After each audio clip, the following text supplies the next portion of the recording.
Good morning. Could you say when the press conference will start?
Good morning. We'd like to, first of all, take this opportunity to welcome all of you to today's press conference. I would like to, at this point, give an excuse for the leader who's unable to be here at this time. As most of you would know, he has been out. The audio quality is extremely poor to negligible. During this time. The audio. Sorry. So I will start over then. Good morning, and I would like to take this opportunity to welcome all of you to today's press conference. We are, of course, going to be having a joint press conference, as is visible at this time. I would like to take this opportunity to give an excuse for the leader of the opposition who is unable to be here at this time, as he is part of the search and rescue. I would also like to hand today's session over to MP Tabitha Sarbo-Halley, who will be taking us through today's proceedings as the chair.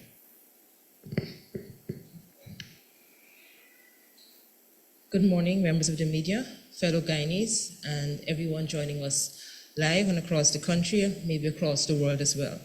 Before we formally start, I would like us to take a moment of silence for all whose lives were lost in this horrific tragedy.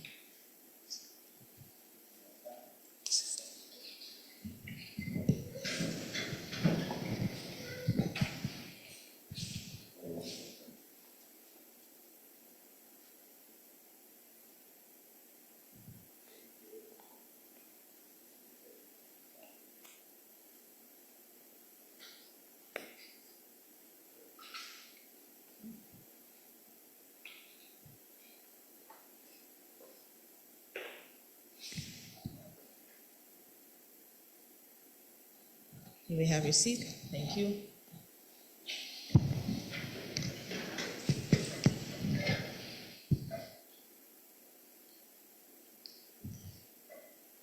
Before we proceed, I wish to make some things clear so we are all on the same plane. Out of respect for the victims, their families, the survivors, and the ongoing search, rescue, and recovery efforts, our focus today is on this national tragedy, on those who have been affected, on the questions that must be answered, and on the actions that are necessary to ensure that such a tragedy never occurs again. We therefore respectfully ask members of the media to confine their questions to matters relating to the MV Barima tragedy. Should there be questions on unrelated issues, we will be happy to address them at another appropriate opportunity. The organizations represented on this platform here today are those that accepted the invitation to come together in response to this national tragedy. While not every opposition party or movement has chosen to participate in this joint initiative, those of us who are here have done so because we believe that at moments such as these, our foremost responsibility is to the people of Guyana. I wish to acknowledge that the leader of the opposition, as was said by my colleague, General Secretary Odessa Primus, that the leader of the opposition has been unable to join us today. Since Sunday, as you are well aware, he has been on the front lines of the search and rescue effort, working alongside emergency responders, volunteers, and residents in support of the ongoing operation. His absence from this press conference is therefore not one of indifference, but one of service. His immediate priority, like ours, is the welfare of those affected by this tragedy. Today, I have the privilege of sitting alongside representatives from across Guyana's political opposition. Dorwin Best, leader of VPAC, is here. Mr. Francis Michael Bailey of VPAC. Mr. David Patterson, former Minister of Public Infrastructure and current acting leader of the Alliance for Change. Mr. Manzo Walton Desir, Member of Parliament and leader of the Forward Guyana Movement. Ms. Janelle Swetna, Member of Parliament of We Invest in Nationhood with portfolio responsibility for public works. Ms. Dawn Hastings-Williams, Member of Parliament representing WIN. She has portfolio responsibilities for a number of things, but today we're looking at the Amerindian affairs. Ms. Odessa Primus, Member of Parliament, General Secretary of WIN, and I am Tabitha Sarabahali, Chief Whip. We represent different political parties and movements. We may have different philosophies, we may have different priorities, and at times different views on how Guyana should be governed. That is the nature of democracy. But there are moments in the life of a nation when those differences must give way to something greater. This is one of those moments. The tragedy involved in MV Barima has affected families, communities, and our nation as a whole. It has reminded us that when lives are at stake, political differences must become secondary to our shared responsibility to the people of Guyana. Before anything else, we extend our deep condolences to the families and loved ones of all those who lost their lives, to those who continue to wait anxiously for news of their relatives, and to the survivors who have endured an unimaginable ordeal. We also commend the members of the GDF, the Guyana Coast Guard, emergency responders, healthcare professionals, private boat operators, fishermen, volunteers, and ordinary citizens who have responded with extraordinary courage, compassion, and selflessness in the search, rescue, and recovery efforts. Your service has demonstrated the very best of the Guyanese spirit. This tragedy demands more than expressions of sympathy. It demands answers. It demands accountability. And above all, it demands action to ensure that no family ever has to endure such a tragedy again. It is for those reasons that the joint opposition has come together with one united voice. The people of Guyana deserve confidence that every possible lesson will be learned and that every necessary reform will be implemented to safeguard those who travel our rivers and waterways. Above all else, we owe it to those whose lives were lost aboard the MV Barima to ensure that their passing is not simply mourned, but becomes the catalyst for meaningful change that protects future generations. As I indicated earlier, we have deliberately structured today's presentation and press conference to begin where the tragedy begins, with the people. Before we discuss vessels and regulations, investigations, and systems, we must first acknowledge the human cost of this tragedy. The lives that have been lost, the families left grieving, the survivors who continue to recover, and the communities whose lives have been forever changed. To address this aspect of our presentation, I now invite my colleague, Ms. Dawn Hastings-Williams, Member of Parliament, to speak on the human impact of this tragedy and the urgent support that must be provided to those affected. Ms. Dawn Hastings. Thank you, MP Tabitha. Good morning, everyone. I'm Dawn Hastings-Williams, Member of Parliament representing the WIN Party. In the wake of the recent disaster involving MV Barima, which occurred on the 18th of July at approximately 10:30 p.m., our first thoughts and concerns are with the persons affected by this tragedy. At this time, I wish to join my colleague in commending all the immediate responders, emergency responders, all, and more so the leader of the opposition, Mr. Azruddin Mohammed, and his team, who were out there as of day one of this incident. It is unfortunate that we have to mourn the loss of so many lives. It is very unfortunate. Up to this time, we have not known exactly how many passengers boarded the MV Barima due to inaccurate information that we continue to receive from the authorities. It is quite possible that many of them may have been children. As of the reports received on Tuesday, the bodies recovered were 11 female children and 4 male children. That gives us a total of 15. 15 of our babies, our children, lost their lives. This is a clear indication that the maritime rules were breached. This discrepancy suggests that proper passenger registration was not followed, raising serious concerns that compliance with maritime safety requirements and accountability in the event of an emergency was not in place. Let me now express my thoughts from the perspective of an indigenous person. All lives matter. I repeat, all lives matter, irrespective of your ethnicity, where you live, and your economic status. It is basic knowledge that the Barima-Waini region is populated with various ethnicities. It is also public knowledge that many indigenous peoples reside in this region. However, there has never been a comprehensive review of the transportation service by sea, air, or land for the hinterland residents.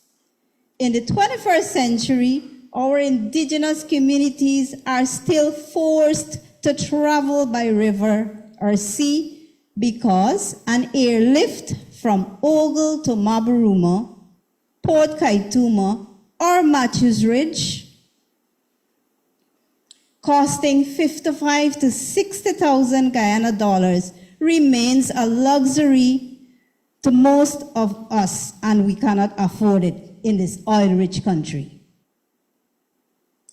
This tragedy has brought to light the conditions under which our hinterland residents had to endure traveling for long periods to reach their destination. In the absence of comfortable and adequate seating in the vessel, we have seen passengers slinging their hammocks, spreading cardboards and bed sheets on the floor, which is unacceptable in these modern times. Not too many years after the Madhya Dam fire, which claimed the lives of more than 20 of our indigenous children, this disaster has reopened painful wounds for indigenous communities across Guyana.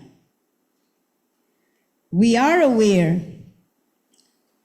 that the Tushaus are out here in Georgetown for the National Tushaus Council Conference.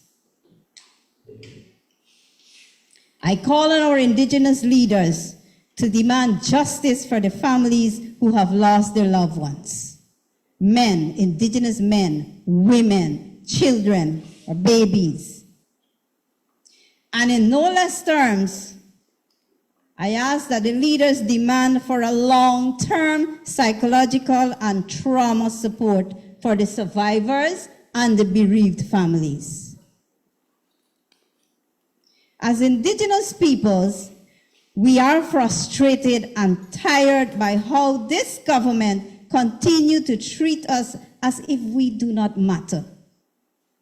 And we will no longer accept being pushed to the margins of our own land.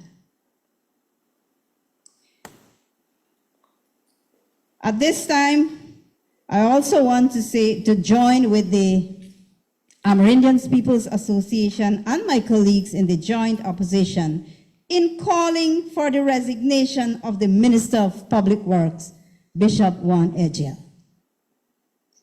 It is time for him to go.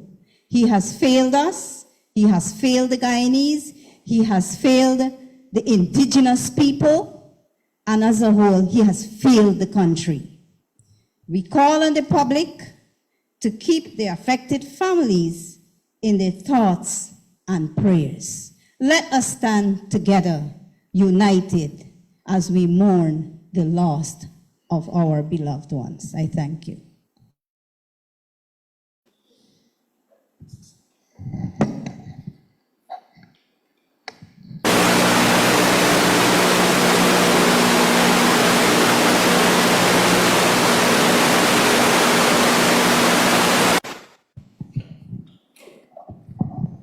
Thank you. If we are unable to come together in the face of such a tragedy, then one must wonder what has to happen for us as Guyanese to work as one. Based on the way things have been happening over the last few days, it has become apparent that we have no plans in place in cases of emergencies, as we would have seen only a few years ago with the Madia fire, where unfortunately the lives of many children were lost. And it appears as though, even in the face of that tragedy, we haven't taken an opportunity to learn from that as the government. And that is wholly unfortunate. I do believe that in the face of a crisis, and I'm sure as is shared by many of my colleagues here at the table today, we need each other more than ever. And a tragedy of that magnitude and the resources that we have, it calls for all hands on deck. Whether or not I like Darwin best, kind of. Whether or not I like Darwin or anybody else is outside of the point, we are facing a tragedy, and I believe the onus was on the government to get all of us involved. The leader of the opposition is now out at sea, part of the rescue team, because he made himself part. I don't, at least based on reports, think the government considers him to be part of anything. But I am saying that we should have all been called in immediately to sit at a table, to put our heads together in the midst of all that is happening, to see how best we could work things out. One of the things that in the cases of tragic situations here in this country, whether great or small, I am particularly concerned about is the images and the messages that we see on a regular basis. And there seems to be absolutely no system in place as it relates to psychosocial support. And in some instances where that is available, it is usually available directly to the victims themselves, and in fewer cases to the family. And I think that that is something that I would urge that we revise as a nation. We have so many ministries, and they have opportunities to come into play as well. The Ministry of Culture, in terms of messaging, in terms of, this is a lot of negative that is coming in to people. And so we're being layered on. We would have already had, prior to this tragedy, our existing challenges. And now we have to interface with seeing and hearing of babies being found, of pregnant women being found. And so we're being layered on with additional painful things. The trauma that people have to now interface with has become even more. And in the coming days, it will be even worse, because more bodies are likely to surface, and it becomes even harder for us. And I'm saying that as a people, consideration has to be given to ensure that as a country, we put systems in place to ensure that we protect our people. Because if we are unable to deal with this, if there is a large breakdown in the psyche of people, in their abilities to function normally, then we are going to be running into a bigger problem directly after this problem. And clearly, we have no capacity to deal with these things. It is also important that as even as this is a tragedy, we must also, unfortunately, learn as we go and adapt as we go. And so we listened to the Prime Minister saying that, oh, they were checked, the persons who were rescued, they were checked and they were sent home. In that state, after such a tragic event, you send a person home who has just gone through the most perhaps traumatic experience they would ever have in their life. To me, that is reckless. And I'm sure to many of you it is. And we have absolutely got to do better when it comes to our people, especially as Guyanese. Unfortunately, growing up, our culture has not necessarily been one that is conscious of a person's psychology, of their emotional state. But as we grow older, as we learn, as we mature, as we become more informed, we would have to revise the way we handle these sorts of situations. You know, I have listened to, I have been in communication with the leader of the opposition, and one of the things that he would have expressed over the last couple of days would be those persons who automatically kick into gear to help. There are some people whose mental state was affected in real time, and we have no system to deal with that because as Chinese, we jump into gear to help when something happens, and in most cases we are ill-equipped to help, but we just would like to assist as best we could.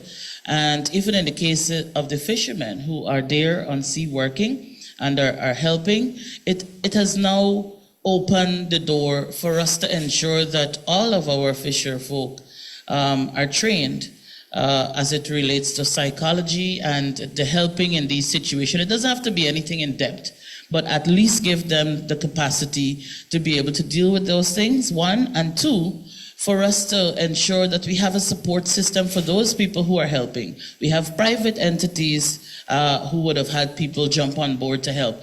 We have individuals who've come on board to help. We have opposition parties who have been helping as well. And I'm saying that even in those instances, we need to ensure that psychosocial support is available to them, and perhaps the setting up of hubs in different communities across this country, because this is not a Region 1 problem. This is not a Region 1 tragedy. This is a tragedy that is a Guyanese tragedy. It's a Guyanese problem, and we're all affected, and support should be available through whatever mediums. Outside of calling in to be able to give information, we should also be able to have hotlines that we can call into to seek some degree of support mentally as well. To wrap up what what I would have been, I believe that it is extremely important for us to take a step back. Even now in all that is happening, and really revise what we are doing and where we're doing it. I don't think it's too late to fix all the things that have gone wrong, but for us to really look at how we could best help, how all of us can help, whether it is through messaging that goes out publicly, whether it is if we have people overseas even who are Guyanese and they're psychologists, sociologists, whatever it is that we can bring in to help to reintegrate some of these people, to help to ensure that they have some degree of psychosocial support, for us to look at those avenues as well, because at the end of the day, more importantly, we are all human beings, and will all be affected, and what that effect looks like is not up to us. We do not know, and so I believe that there is need for us to unite in more ways than one. Thank you.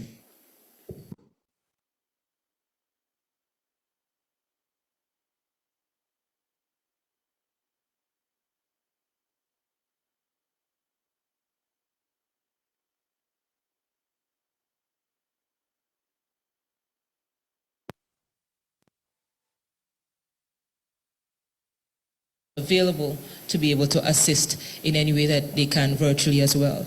I would like us to now move on a little bit to some of the technical elements that has drawn a lot of attention over the last couple of days. So I ask if Mr. David Patterson will lead us through this section.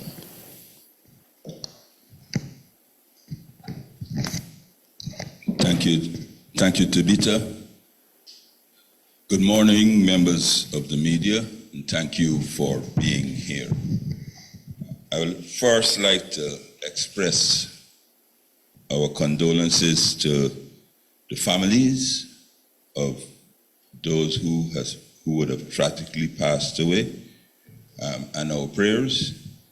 I'd like to express our support to survivors and our congratulations and support to the teams that are now currently undertaking the recovery operation. This morning, I wish to address the serious concerns surrounding the MV Barima, its maintenance history, its operation, and the urgent need to protect the traveling public. The MV Barima was commissioned in 1939 and served this country for many decades, including on routes from West Bank Berbice to Bartica. It is, however, best known for serving the Northwest District. By design, the vessel had an estimated passenger capacity of approximately 150 persons and a cargo capacity of approximately 290 metric tons. For a vessel this age, maintenance is not a routine administrative matter. It is a matter of public safety. From the 1990s until 2020, the general and specific repairs were undertaken by established contractors, including GNIC and Courtney Ben Contracting Services.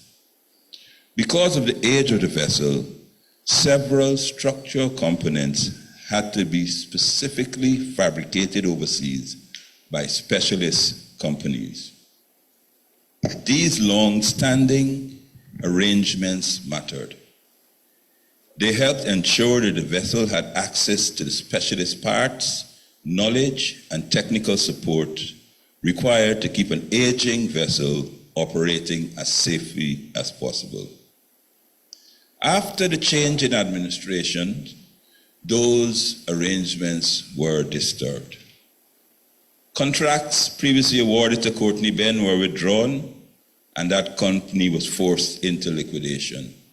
GNIC is no longer operational after its dockyard was repossessed by NISIL.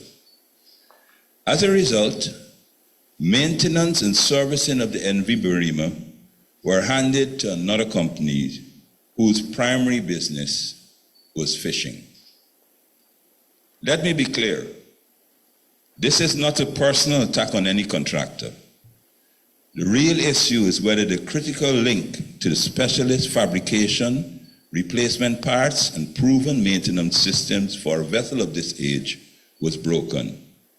That question must be examined carefully by independent maritime experts. Records will show that the MV Barima was docked in November 2015 and underwent a comprehensive rehabilitation. That work included new engines, new shaft, new hull works, and upgrades to the cargo and the passenger areas. The vessel returned to full operation in March 2017. It took 18 months to rehabilitate it completely. Between 2017 and 2020, records also indicate that the vessel underwent its required maintenance cycles and was deemed seaworthy up to that period. However, even with those efforts, the administration at that time understood that the remaining effective lifespan of the vessel was limited.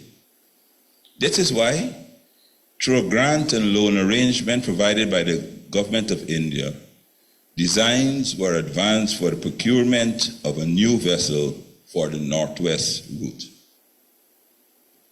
Following an independent tender process, a successful bidder was selected. That award was challenged by the unsuccessful bidder, which necessitated a further review. The subsequent further technical review confirmed that the original decision and contractor was correct, as the vessel proposed by the successful bidder was superior in all aspects. On return to office, the PPP reversed this decision made through the independent process and awarded the contract to the previously unsuccessful bidder. The result was the MV Militia, a vessel which, in our view, is not properly suited for the needs of the Northwest route because of its size and design. At the time, the public was told that the lower bid would allow savings to be used for the construction of new stellings to receive the new vessels. 6 years later, those promised facilities remain incomplete. Port Kaituma Wharf is a clear example of mismanagement. The wharf project was so poorly designed that it required major corrective work. Questions remain about whether adequate preliminary studies were conducted and whether taxpayers were forced to bear the additional cost because of these design flaws. Sounds familiar, sounds almost like the gas, sure, isn't it? To date, the project remains incomplete, and it's now being used as an excuse why the MV Barima had to remain in operation. We must also address the issue of ticketing, passenger control, cargo management, and vessel loading. The problem of persons attempting to travel without official tickets, whether with or without the collusion of staff, is not new. Between 2015 and 2020, independent inspectors were hired directly by the Ministry of the then Public Infrastructure to verify that passengers, cargo, fuel, and related operational matters were properly accounted for and documented. This inspection system was disbanded. The inspectors were removed and, to the best of our knowledge, not replaced with an equivalent system of oversight. Had such a system remained in place, it may have helped prevent unsafe loading practices and other operation failures. Addressing now the ferry operations.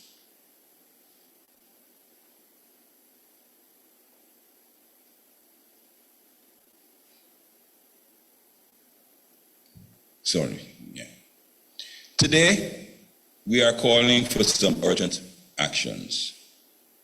First, a full and independent examination of the maintenance, inspection, dry docking, and certification records of the Barima, of MV Barima, in accordance with our maritime laws. We have the laws, and Amanza will explain. They are on the statutes. We don't have to do anything special. Second, we're asking and demanding that every passenger vessel in the country's fleet must be inspected to confirm its seaworthiness and suitability for the routes in which they are being used. We are also calling for the immediate modernization of docking facilities, the introduction of a secure and efficient ticketing system, and the urgent, credible program to replace aging vessels with a modern ferry fleet supported by upgraded terminals. This is not about one vessel. It's about public safety, accountability, and the rights of citizens in the riverine and hinterland communities to travel with confidence. Our people, the people, deserve answers, and they deserve a transportation system that is safe, modern, reliable, and properly managed. Thank you.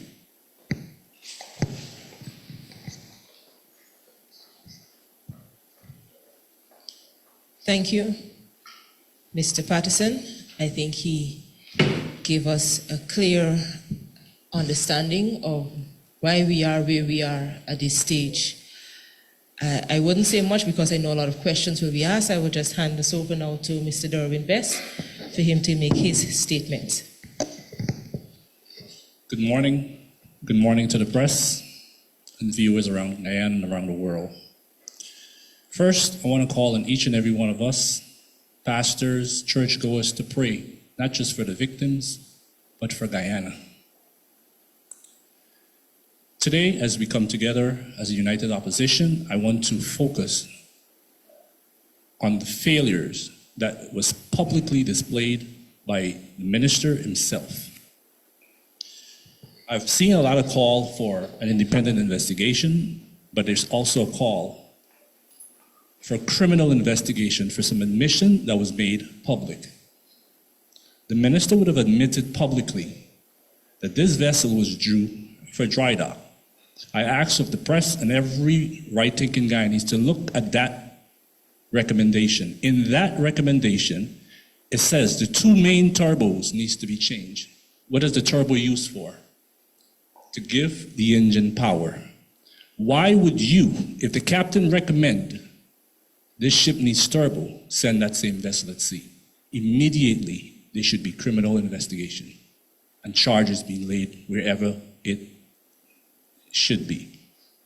Secondly, the minister would have moved a statement publicly on multiple occasions about the loading of the vessel, whether it was overloaded or not. We demand for the minister to public immediately what method is used, not to just load this ship, but all the other ships around Guyana. These ferries are owned and controlled by the state, which means the responsibility falls directly at the feet of the government. What method was used to calculate where the passengers weighed, what the cargoes weighed, or were we using what we call in Guyana average? How can you demonstrate whether that vessel had the required amount of cargo or not? The other admission that the minister made last night, that this vessel was carrying commercial cargo, which was petroleum product. I'm sure you guys missed that. That vessel is not designed to carry fuel. It is designed to carry passengers and dry cargo. How was that cargo stored? Was it stored in a safe manner? Was it highly flammable? That was another disaster waiting to happen. Is this a normal practice? These are admission of the minister himself.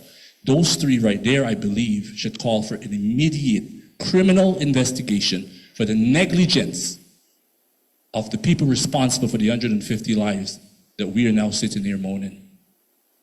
What we've seen in Guyana today is a pattern of negligence, and it's becoming norm. You go around Guyana, a pothole after a road is built after a year becomes the norm. An unsafe practice where you find 30 children in norm. Why would you sit there and try to establish there's 150? I just heard a minister said, this vessel's capacity is 150. I asked for the minister to demonstrate where they seat or seat in on that vessel for 150 passengers. Because none of us have gotten into a plane or any other aircraft and seen people laying on the floor. What are the standard protocol when you load these vessels with these are public transportation. This is not a manned private minibus. Thirdly, this is the most important factor where this is concerned. Who was responsible for that vessel, which is supposed to be the crew members? We've all traveled to Port Kaituma. A lot of us would have traveled to the United States. I want to give this to you guys so you understand. And I don't want to use too many shipping terms. Not because a pilot or 17 crew members are on a vessel means they are licensed to maneuver that particular vessel. They have what's called licensing. You can have a pilot license to move a plane from Ogle to Port Kaituma. Does that mean that same pilot can take a 747 from JFK to New York? The minister must publicly share with every Guyanese that those 17 crew members had the required training and they were certified to maneuver that particular vessel. The next question I have for the minister to make public, this has nothing to do with the investigation, because this has become a pattern in Guyana where we have normalized unsafe practice. We have normalized corruption. So today is not about politics. We must come together as a people and demand accountability from this government. This is not about politics. The requirement I'm asking, each and every one of those crew members should have undergone some level of safety training. Were that ever done? We ask for those certificates to be published, not just for this vessel, for all the other vessels that are operating. Same for the scales. We must be able to show whether the scale was on board the MV Barima, whether it was on the wharf, whether it was on the forklift, and same when these vessels leave Port Kaituma. How are these cargo loaded onto these vessels, and how are they monitored? Or are we constant? Yes.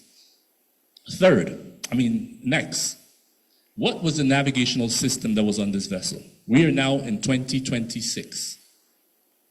Our information would have led us to believe that this vessel was being operated with line of sight, meaning a man just watch a tree, wait, line up and turn and go.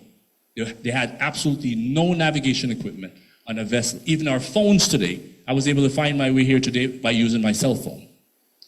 The minister must demonstrate if this vessel had any navigational system up to what the minister earlier, former minister spoke to maritime standard. The next call I'm going to make. The minister published, he said, this vessel was due for dry dock. In 2026, they're just waiting for the slot. I'm sure we all heard that.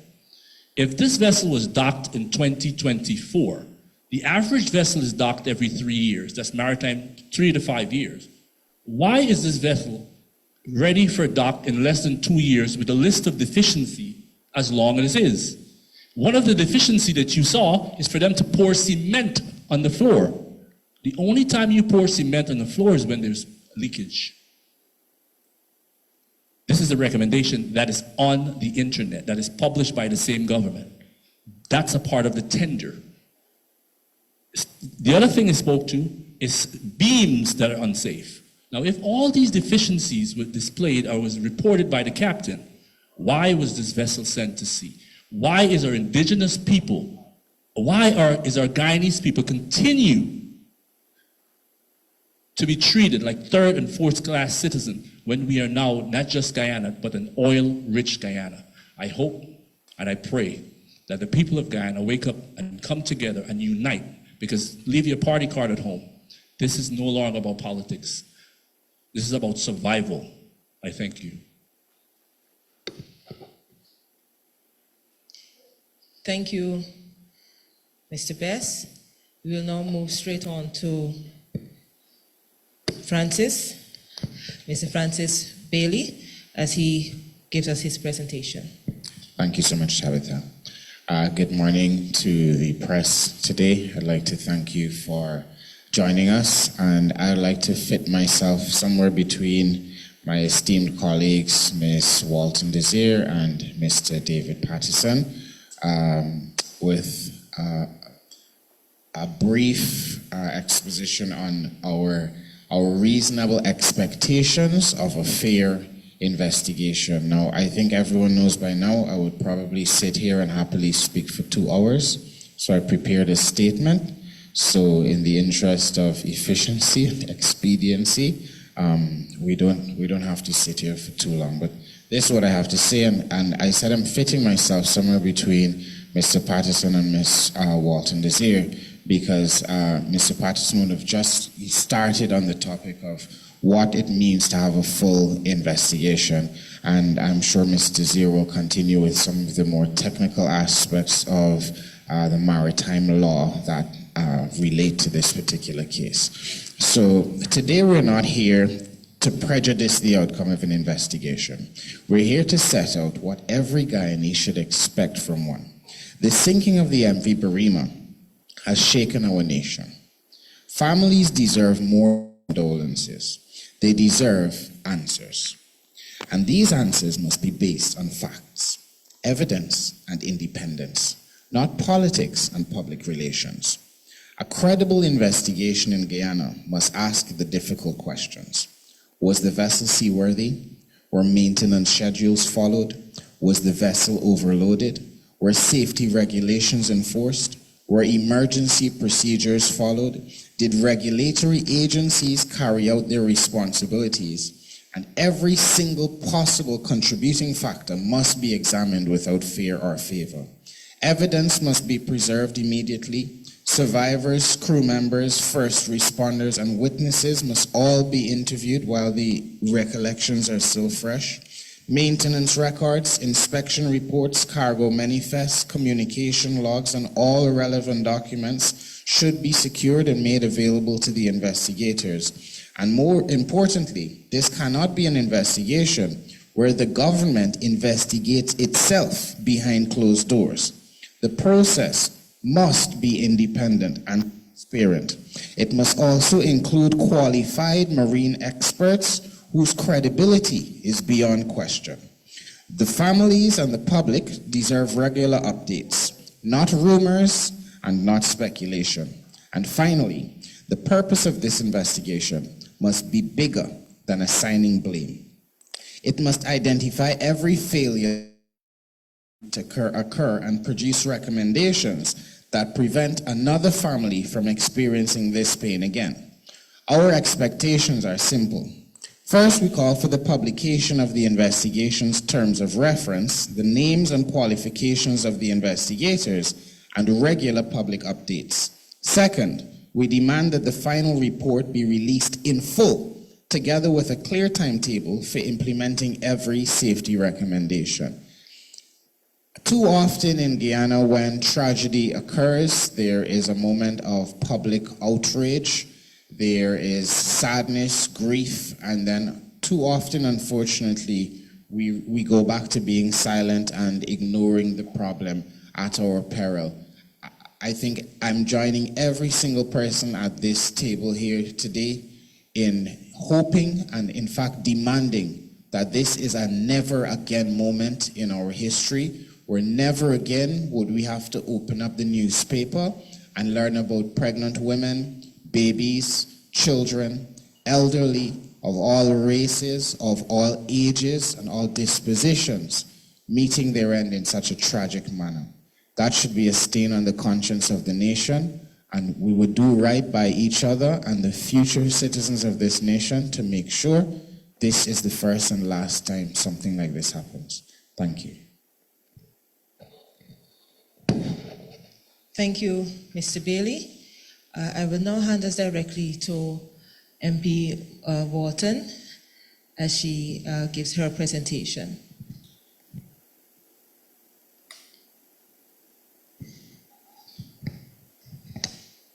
Thank you, Opposition Chief Whip. Good morning, ladies and gentlemen of the media, and to Guyanese listening, and indeed those who may be listening from across the world.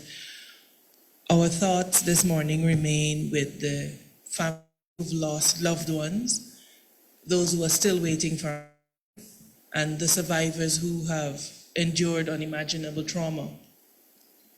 We also are thinking about the members of the Coast Guard, private citizens, the Guyana Defense Force, the Transport and Harbors staff, the fisher folk, volunteers, all of those who are continuing the courageous quest for the recovery of our loved ones.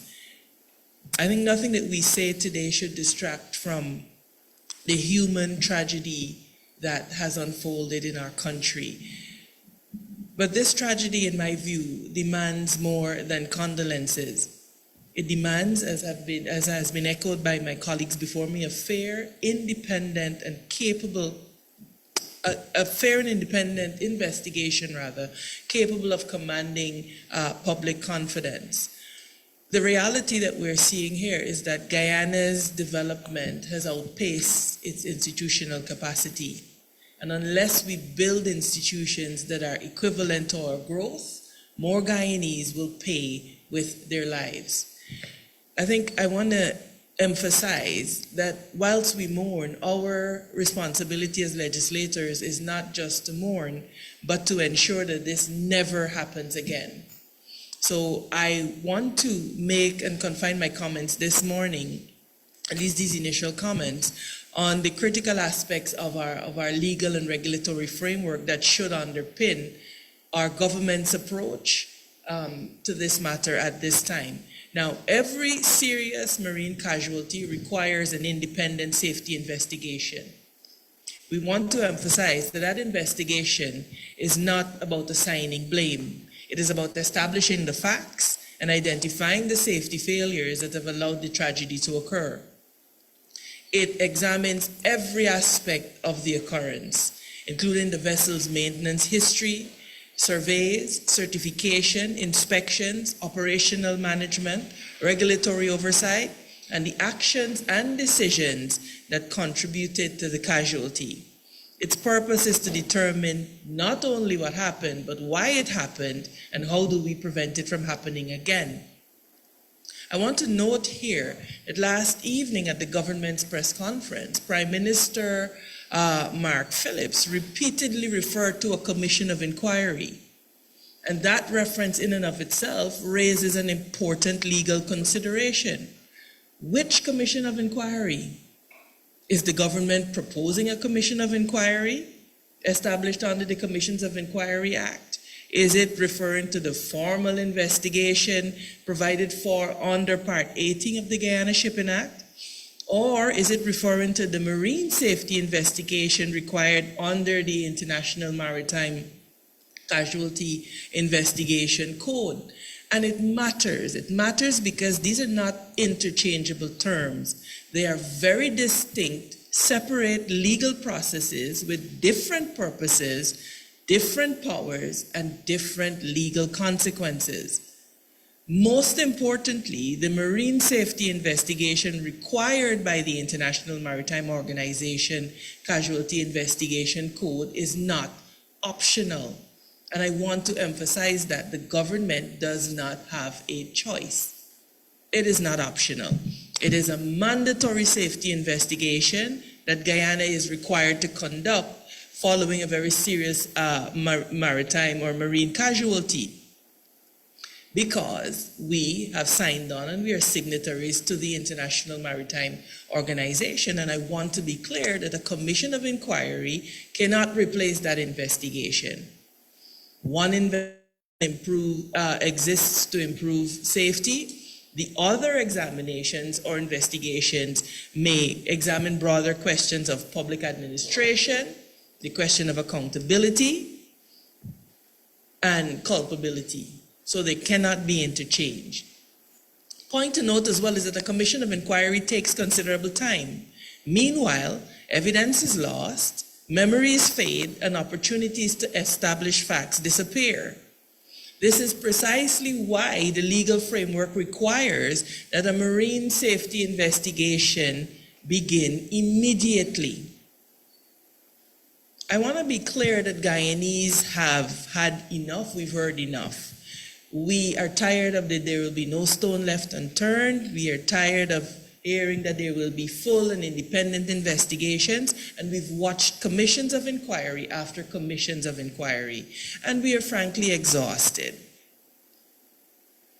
Before the end of today, it is important that the government of Guyana tell the people of Guyana precisely what legal process it has invoked, under what legal authority it is proceeding, who has been appointed to conduct the mandatory marine safety investigation, and how that investigation will be functionally independent of those whose actions themselves may fall under investigation. Let's be also clear, my Guyanese brothers and sisters, that we do not trust the government. I certainly do not have any confidence in the government to investigate itself. And this is the reason that international law requires an independent safety investigation. Precisely because serious maritime and marine casualties may require investigators to examine the conduct of the regulator itself, the certifying authority, the inspecting authority, and the operator. In this case, where it is a state-owned vessel, where the state itself will become a subject of scrutiny, the investigation must be capable of commanding public confidence. So, as I've said before, the questions may arise, given that this is a state-operated vessel, about maintenance, surveys, certification, inspections, operational management, and regulatory oversight. If those matters are to be investigated, the Guyanese people must have confidence that this investigation is free to go wherever it will lead. Accordingly, it cannot be conducted by the government itself. So I am calling for the government to identify the legal framework. And I began by referencing the point that I think one of the most important lessons from this tragedy is that we have outgrown our institutional arrangements. We have to come to grips with the reality that we are not any longer a poor country, but we, and a small country with modest transport systems. According to the statistics, we are one of the fastest growing economies in the world. We have expanded aviation, maritime transport, etc. We've seen the roads open, we've seen the ribbons cut, we've seen the vessels being commissioned, and there is talk now about rail. Yet, our accident investigation capability has not kept pace. Around the world, countries establish permanent independent transportation safety investigation boards and authorities. The United States, for example, has the National Transport Safety Board. Canada has the Transportation Safety Board of Canada. These are independent bodies whose sole purpose is to investigate transportation accidents, preserve evidence, identify causes, and make safety recommendations. They do not exist to assign blame, they exist to prevent the next tragedy. I strongly recommend, and I want to say unequivocally, that it is time that Guyana moves in that direction. And this is a recommendation that I had made some time ago when I worked in the Ministry of Public Works, as it then was, in the mid-2000s, that rather than maintaining separate, fragmented arrangements for example, aviation accident investigation and maritime accident investigation, that we should, under Parliament, establish a single independent transportation safety investigation board. The existing accident investigation authority that exists within the maritime sector could be subsumed and consolidated, and it will become a part of the board alongside marine investigators, and as our transport network evolves, investigators with responsibility for roads, bridge, and rail accidents. Such a board would have a permanent investigators, specialist expertise, statutory powers to secure accident sites, preserve evidence, obtain operational and maintenance records, conduct technical examinations, and issue independent safety recommendations. It would be activated immediately when a serious accident occurs without waiting for ad hoc arrangements to be assembled. I want to wrap up by indicating that the tragedy of the MV Barima demonstrates why this is necessary. Because while rescue and recovery operations must always remain the first priority, the preservation of evidence cannot wait. Every hour that passes risks the loss of critical information that may explain not only what happened, but how to prevent it from happening again. I think that the tragedy here is that our public expenditure is outpacing the capacity of our institutions to regulate, supervise, and protect our public. And I will end by reminding us that when our institutions and our institutional arrangements fail to keep pace with the development of the country and the fastest growing economy and trillion-dollar budgets, it is the poor and ordinary Guyanese that always bears the cost. And as the MV Barima so very clearly shows us, that sometimes we bear the cost with our lives. Thank you. Thank you, MP Walton. I will just move directly to MP Janelle for her to give her presentation. She's also responsible for the Public Works portfolio from the Reinvest in Nation Hub. Good morning, Guyanese, our viewers around the world. Today, I join at this table those who you've elected to be your voice. And if we cannot be your voice, then we have failed you. My task today requires no script. My colleagues here, they've laid the foundation on every aspect as it relates to this tragedy. There are no words to express what we are feeling in our... It is one thing to throw cement on a crack. It is another to fill a hole with asphalt. But who fills the hole in the hearts of the people of Guyana? Who fills the hole in persons' beds right now that are empty?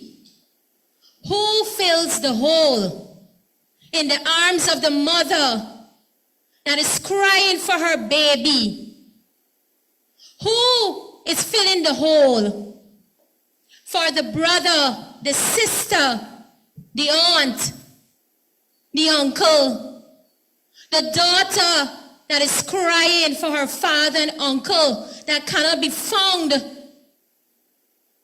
in the waters? One life lost is one too many. All great leaders echo that. Over all the centuries, one life lost is one too many. Guyana, we have over 100+ persons. And we are here to speak for you. We join together to speak for you. We cannot be silent on this. This is the highest level of incompetence. And to fix this is only one way. The PPP dictatorship administration must go. And we first must start with a minister responsible for the Ministry of Public Works. Minister Juan Egil, who is throwing blame on everyone's feet except his own. And as a people, and as the elective body, we cannot sit and be silent. We join together and call for the immediate resignation of Minister Juan Egil, Minister of Public Works. I have spoken about his incompetence in Parliament at the beginning of the budget debate. I've laid the foundation of all the failed projects, beginning with roads. He can cover a hole in a road, but no one can cover a hole in the hearts of the people and the families that are crying. The bodies that are floating up, those that are decomposing in the containers. What is the legacy that is being left? What are all the viewers of the world seeing here? We mourn, we cry, but we will not be silent. The responsibility of this tragedy lies at the feet of Minister Juan Egil. And he must be removed from office.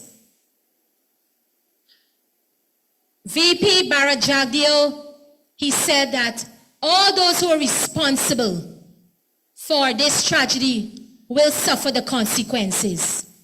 It must begin with a minister who has the portfolio for the Ministry of Public Works. And we're calling on his removal, his resignation immediately. The people of this country cannot wait. We must speak out. We must be held accountable. The responsibility falls at his feet. It is not on the cannabis. It is not on the tide. It is not on the sailors. It is not on the cargo. It is not on the age of the vessel. But by now, you should have gotten rid of that vessel. That vessel is over 80 years old. And to fix this problem, the PPP administration must go immediately. We have no confidence in you. None. Our people are dying. Trucks are going backwards on the bridge. People are dying. Fires are following ministers. The entire cabinet needs to be sent home, and the PPP administration needs to go immediately. And I speak as an elected member of parliament, the voice for the people, and I join all the colleagues here at the table. You've elected us, and we speak for you.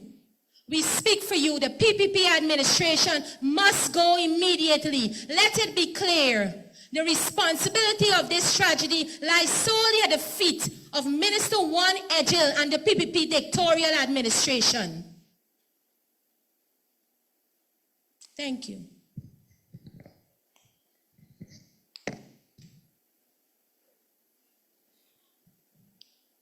Thank you, MP Janelle. It is such a sober moment because she spoke from her heart and she spoke what all of us here feel. We up here, we're trying our best to compose ourselves. It has not been easy. It is not easy. Some of us may have families, some of us may not, but they're all children of Guyana.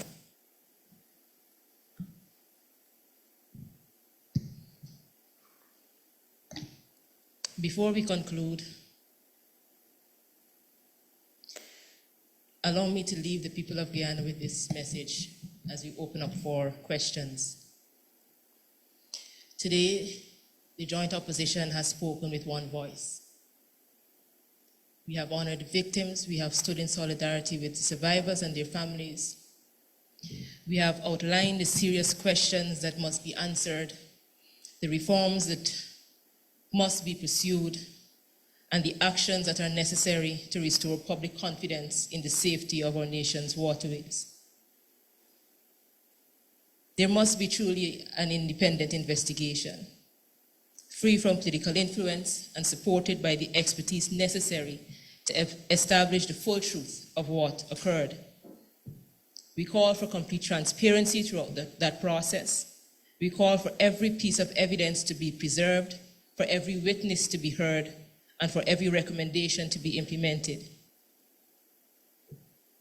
We call upon the government of Guyana to place the welfare of the victims and their families above all other considerations by ensuring that they receive the medical care, the psychological support, the financial assistance, and compassionate engagement they deserve during this difficult time. We also recognize that tragedies of this magnitude are of concern not only to Guyana, but to all who value human life, good governance, and public safety. Accordingly, we respectfully call upon the diplomatic community and our international partners, including the United States Embassy, the British High Commission, the High Commission of Canada, the delegation of the European Union, the United Nations, and the Organization of American States, the CARICOM Secretariat, and other diplomatic missions accredited to Guyana to continue encouraging transparency, accountability, and adherence to internationally accepted standards throughout this process. We also urge them, where appropriate, to support efforts that strengthen humanitarian assistance, maritime safety, institutional capacity, and the rights and welfare of the victims, survivors, and their families. And I think I can echo the sentiments of all here. that this tragedy has to be at the foot of the Minister of Public Works and the PPP government. The measure of a nation is not simply how it responds in moments of celebration, but how it responds in moments of tragedy. Let this not become another incident that fades from public memory without meaningful change. Let it instead become the moment when Guyana resolved that every life matters, every family deserves answers, and every person who boards a public vessel is entitled to expect that they will return home safely. To the families who are grieving, we say this: you are not alone. We stand with you. We will continue to seek the truth, to advocate for justice, and to work towards the reforms necessary to ensure that no other family experience such a loss. May the souls of those who perished rest in eternal peace, and may their memory guide us towards building a safer, more accountable, and more compassionate Guyana. At this time, we will be pleased to take your questions, which we respectfully ask be confined to matters relating to the MV Barima tragedy.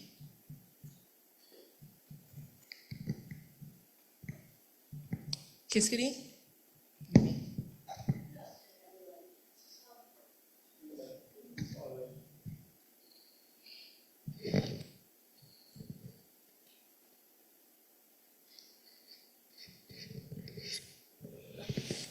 Good afternoon.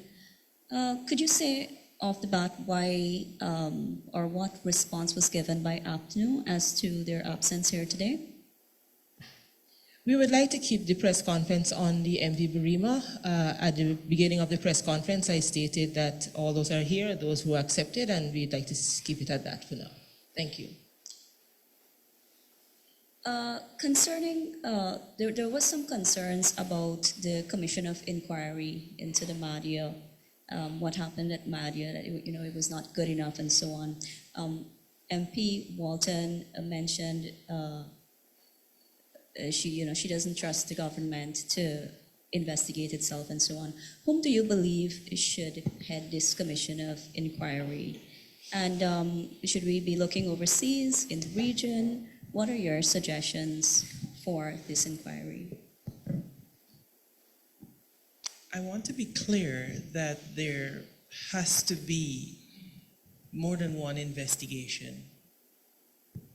Because like I said in my statement, that different investigations will serve a different purpose. The investigation, the marine safety investigation that we will do under the legal obligations that we have to the International Organization, going out of the Safety of Life Convention, requires a safety investigation to be done.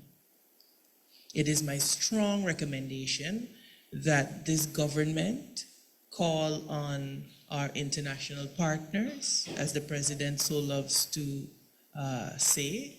I think calling on them now is appropriate to lend to Guyana the particular technical expertise that will be needed here. This is not uncommon. We do it all the time when there are aviation accidents. We activate a safety investigation because of, for example, the various components involved in the aircraft, the manufacturer, the engine, etc. We call on technical expertise from the various companies and as well as organizations like the NTSB, Transport Canada, with one request from the government of Guyana. I am sure that those agencies will respond positively. So that is one investigation.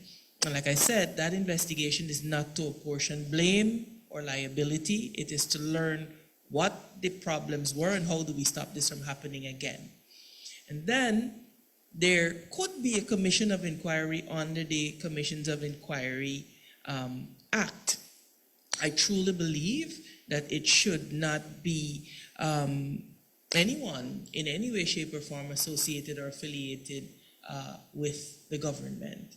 I believe it is time that we draw expertise from the international community to give Guyanese some sense of hope that there will be some impact. It's a tall task because, like I said, we don't trust this government. And then, of course, there may be criminal proceedings flowing out of it. So this is why it's important that you have institutional arrangements and people in positions that understand what has to happen, because it is obvious that they don't. I want to make one further point, and I will close there. I find it odious that given all of the calls for Juan Egil's resignation, that the government is still callous enough to have him sitting at press conferences and in the face of Guyanese people. It is unconscionable, and it says very clearly that this government really doesn't care about how traumatized we are. They do not care. By now, at a bare minimum, he should not be even publicly speaking on any of these matters, but we have to endure him, press conference after press conference, trying to score political points about what they did and what they did not do. Now is not the time for that. He must sit down and he must be quiet. If I can go again, there will be like of the people who died given the issues with the captain and the crew and the manifest and so on. How does the opposition expect that to be addressed? Even for the people who were just injured or who had to be underwater for a long time.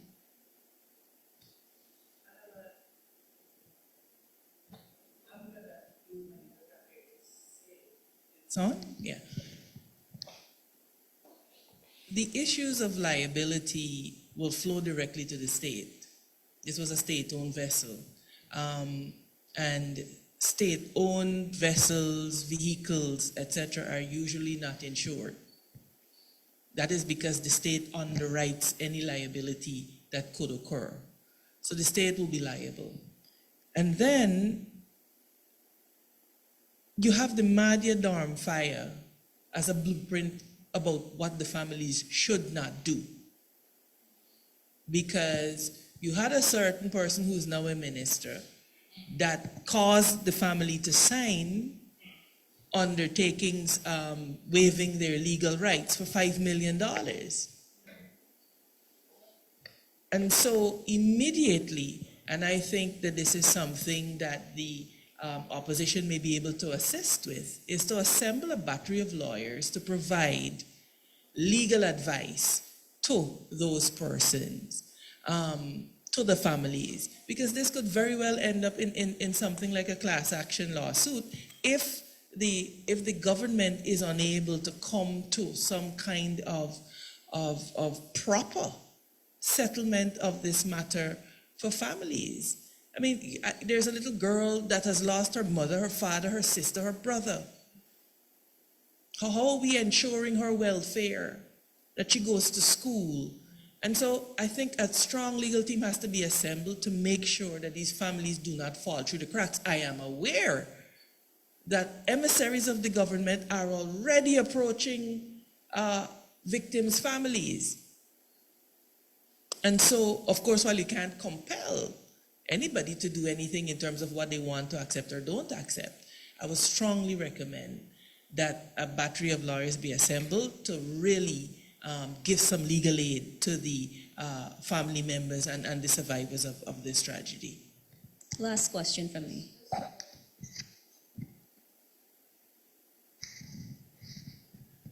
Just to add to what the MP would have shared in terms of us having had a similar, well, not similar, but having had a tragedy in the past.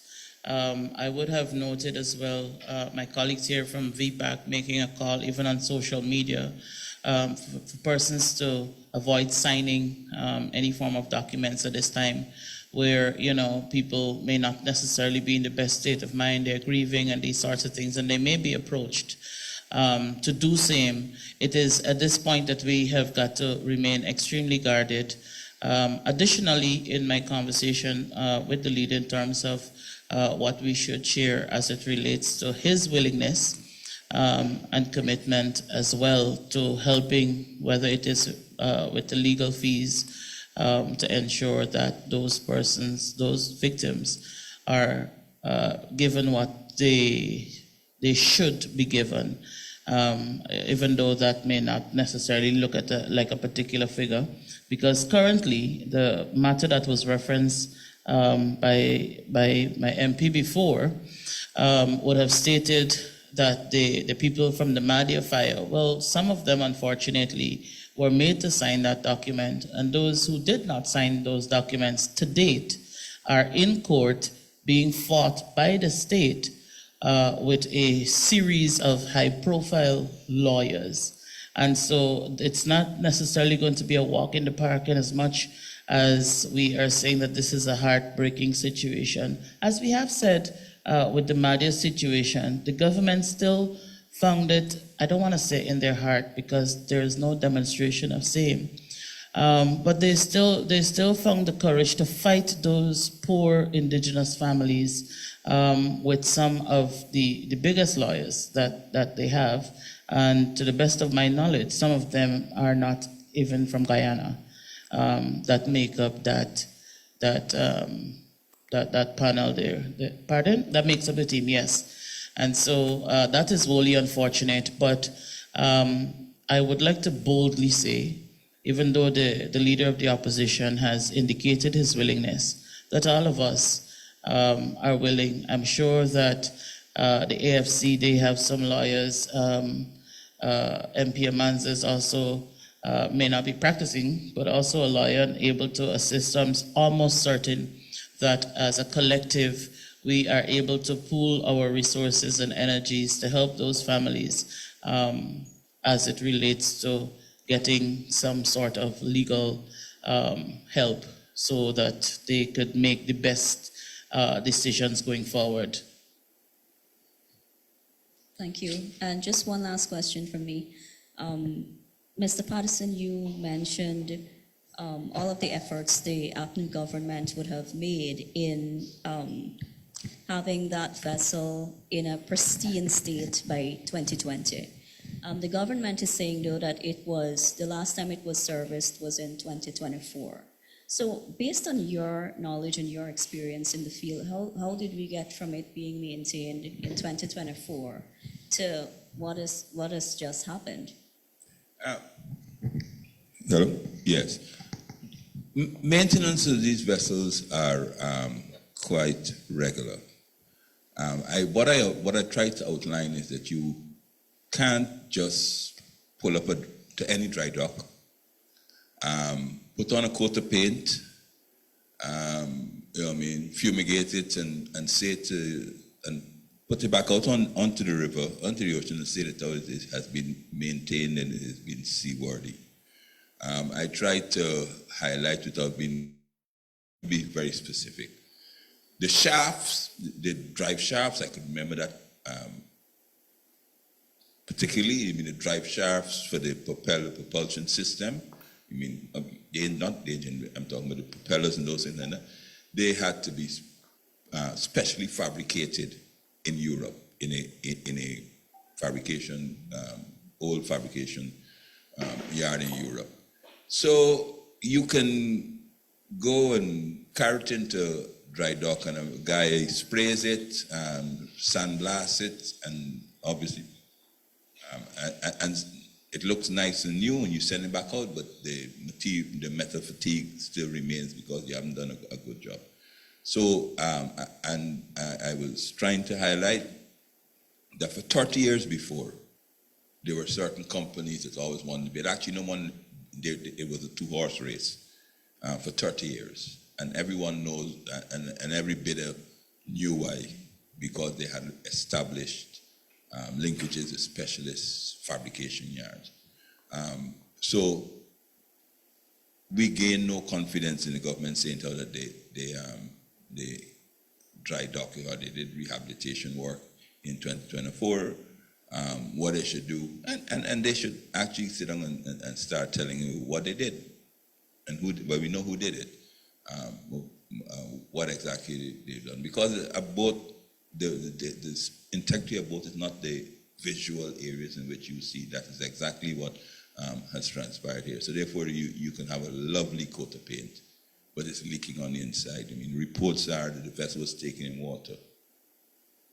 That's what the passengers are saying, the vessel is taken in water, which shows that there's some damage to the structure integrity of the hull. Those are the issues at which they have to address, and as I said, a full comprehensive review will address that.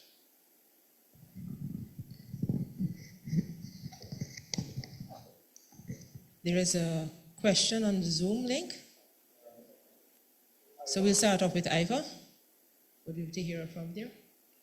Yes, good morning. My first question is, given the right to life carries a state obligation to protect citizens through adequate safety regulation, do you believe this tragedy reflects a systemic human rights failure in maritime oversight and not just an isolated incident?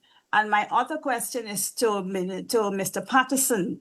My concern is the seating capacity in relation to the MV Barima, 150 to almost 400. Will you be able to explain to us how is the capacity of a vessel really determined?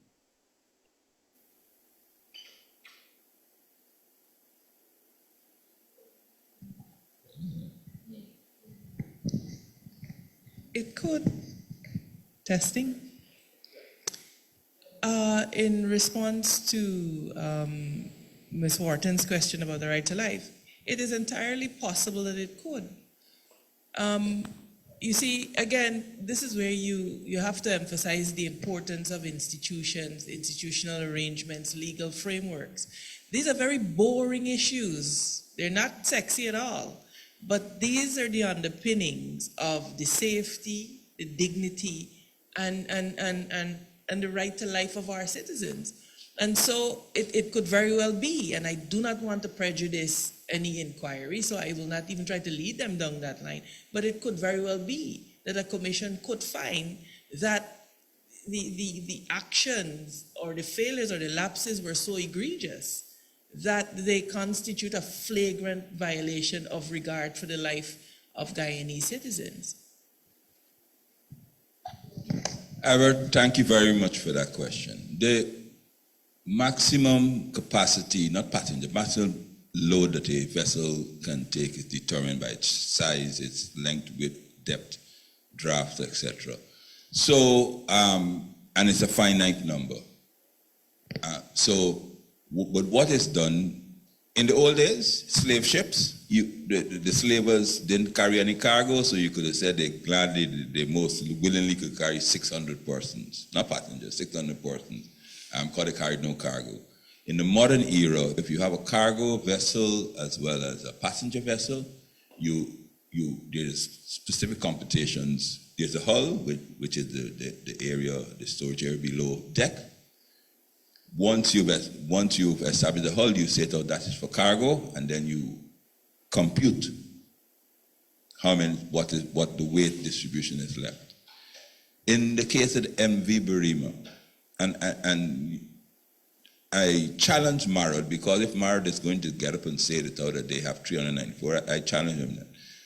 Whatever the number they have, Marod had to be delinquent. If the director of Marod is saying that his calculation that there's 374 passengers, then he has allowed a vessel to travel with less than 374 life jackets.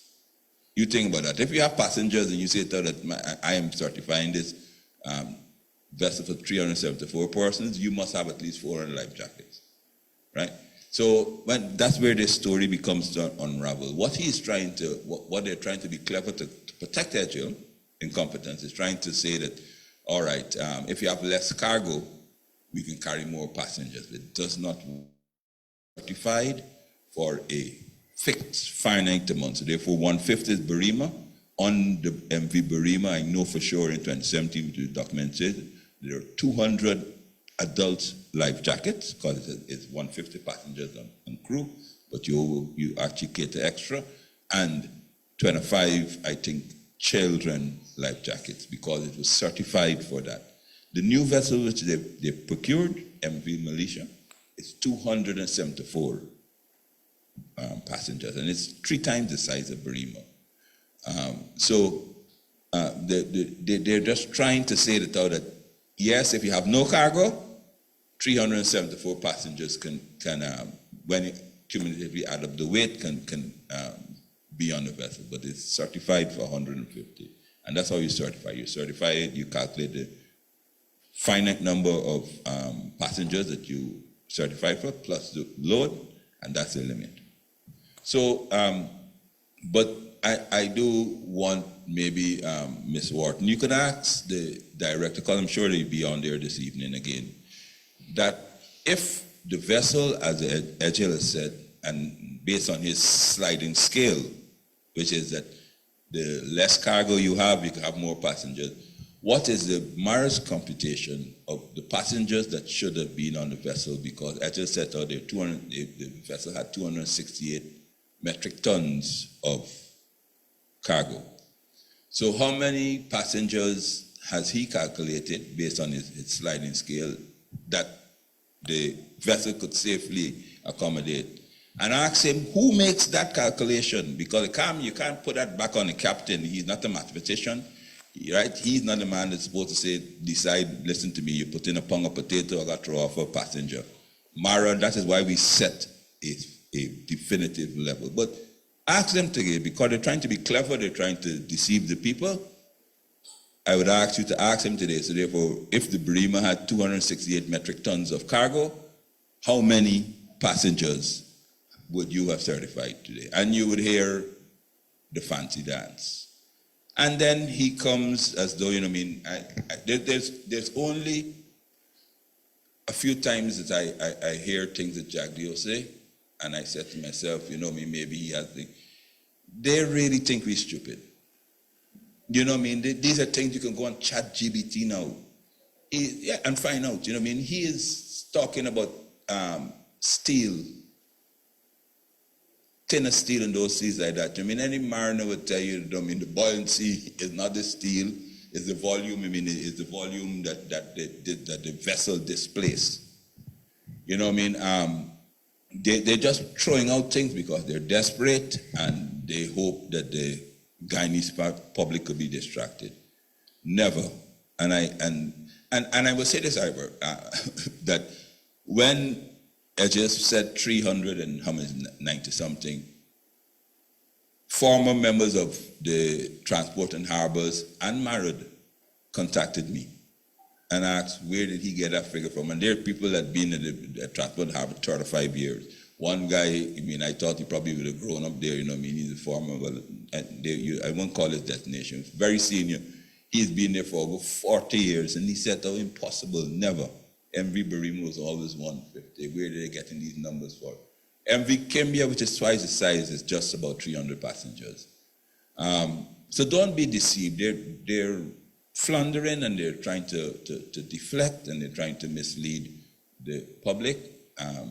But you are on the right track if you just keep their feet to the coals and asking these questions.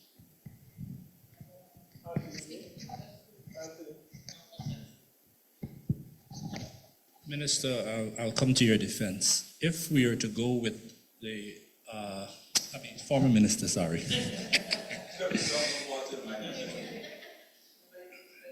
Exactly. If we are to go with the formula that you just used, then we are then agreeing that these passengers would have then been cargo. Because what we just saw is the vessel that would have probably had passengers were only able to seat some of them. So if we are to go with that formula that you are trying to justify, where was the seating for this? Then you point to something very interesting. Let the government publish the certificate. We don't change numbers of passengers overnight. When the vessel was certified, it had to have been certified for a particular number of passengers. We call on the minister to publish the certificate. And not only the certificate, who were the surveyor? Because you can't have a surveyor that's licensed to survey a fishing boat, surveying a passenger boat.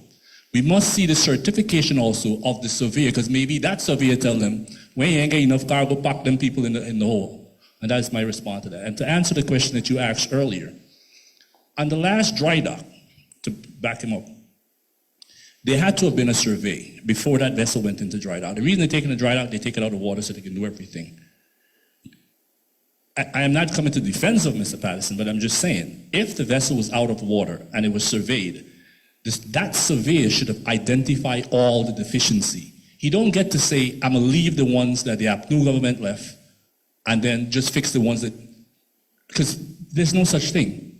When the vessel was placed on dry dock, whatever the deficiency was in 2024 should have been corrected.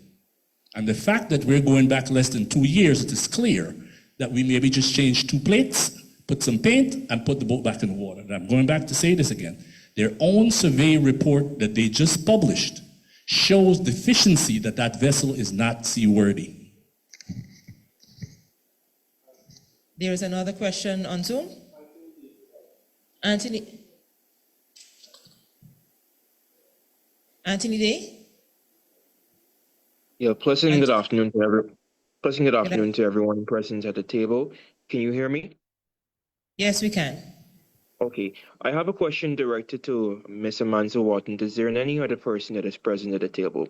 Last evening, the Prime Minister would have, quote unquote, referred to opposition elements trying to politicize the situation, and he said that the calls for the Minister Edgel to step down.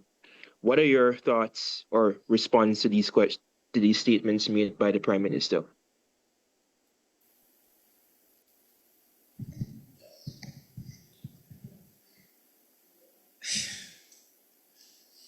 Look,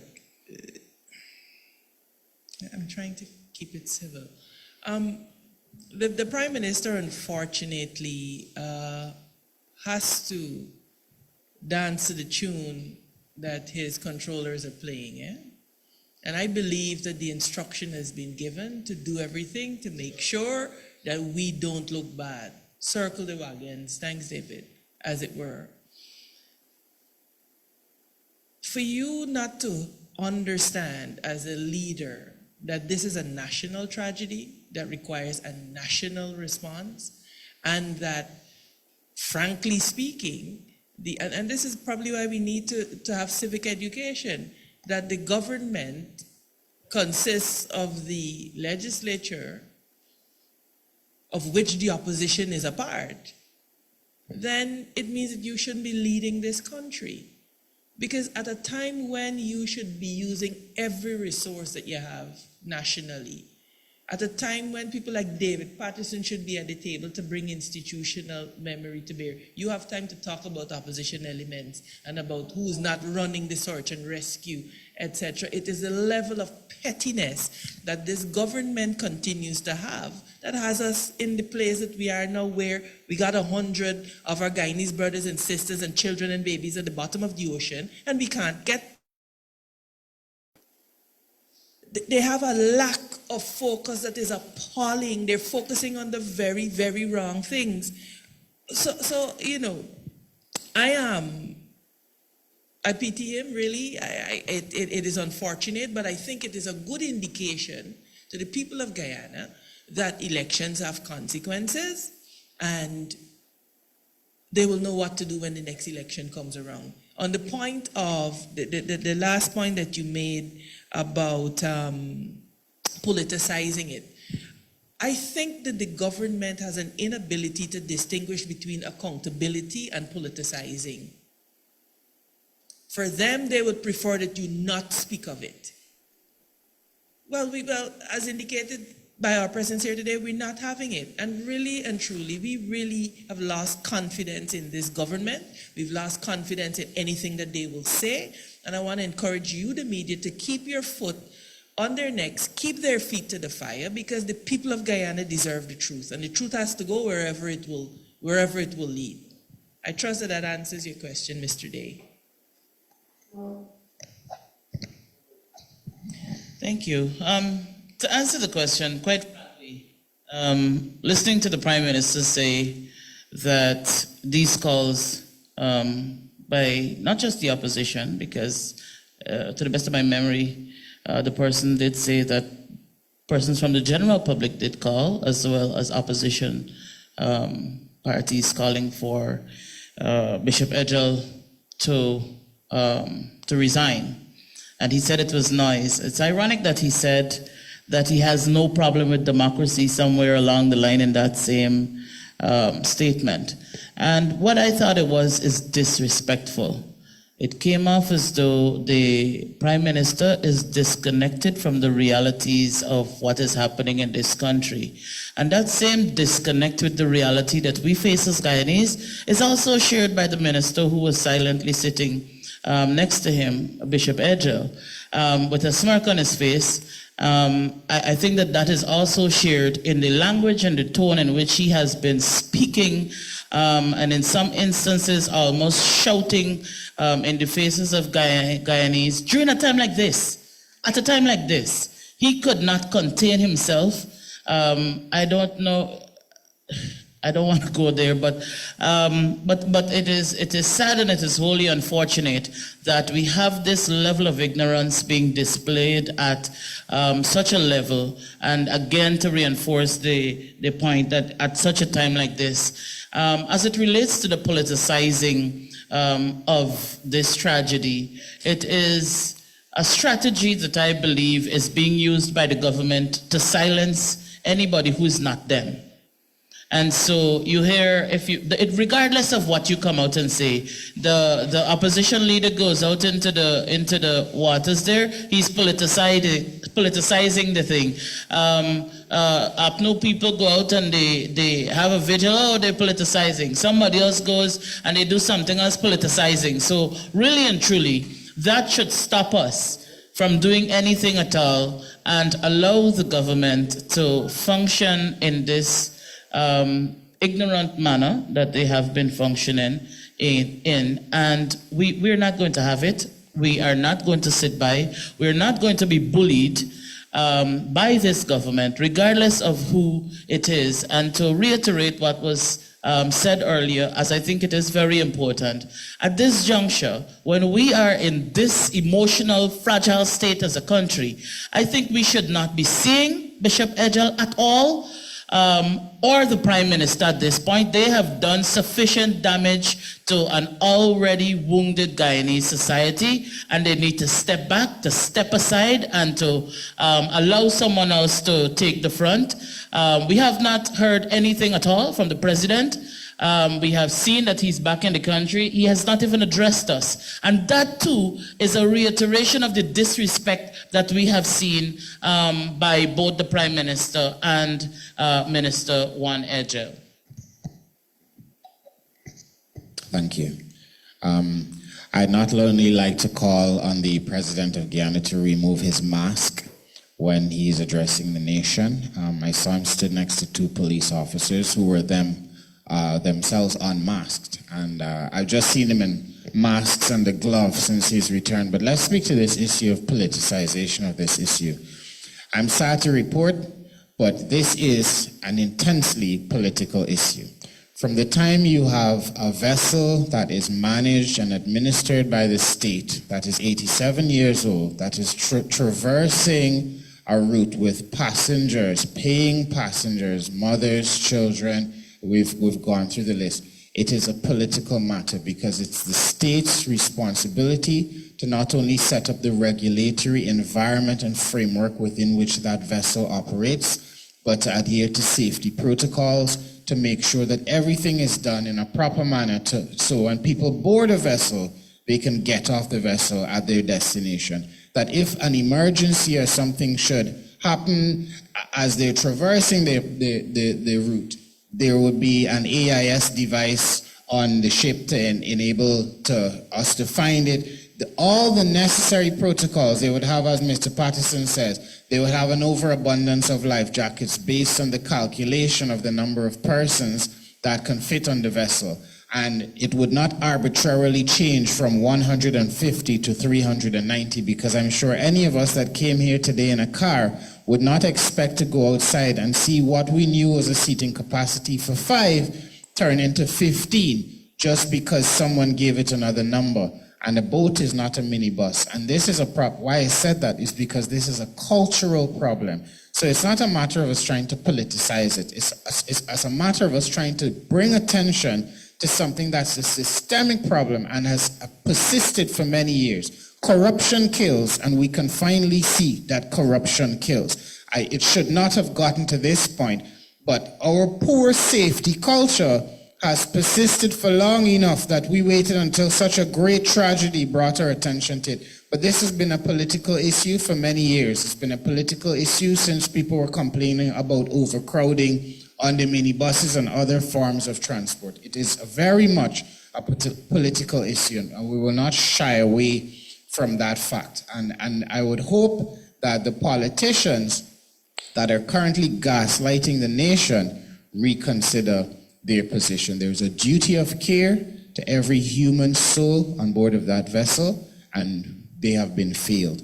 I feel like we are much farther from the answers and the truth that we seek. With every moment we seek to escape responsibility and blame shift and find the nearest poor working class person that we can shift the blame onto. It stops us from taking institutional level of accountability so we can fix the situation, so we can have that never again moment that we were all hoping for. And it's very discouraging to see politicians, especially as Ms. Prima said, persons like Juan Edgel that have already traumatized this nation coming to gaslight us on top of it. I would like to see the end of that.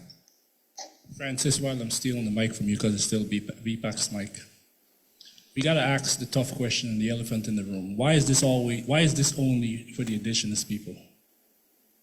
We are in the 21st century, and the only vessel that's 80 years old is being dedicated to the people of Region 1, which is predominantly the indigenous people. Enough is enough. One final word, and then we get another question. Yes, please permit me. I want to ask one question, but also leave a lingering thought. Where is strongman Barra Jagdeo at the moment? He's never taken an approach in all of politics to be in the back seat and allow ministers and other government officials to be in the front line. He has taken a back seat, and it's a strategic back seat. Reports coming that the president was in Region 2, and while he was in Region 2, he was in a corner crying. Because when he turned up there, persons were all crying and alone. But I believe it was a strategic plan to leave President Ali to waddle in his own failure so that he can be seen by this nation that his cabinet is a failure.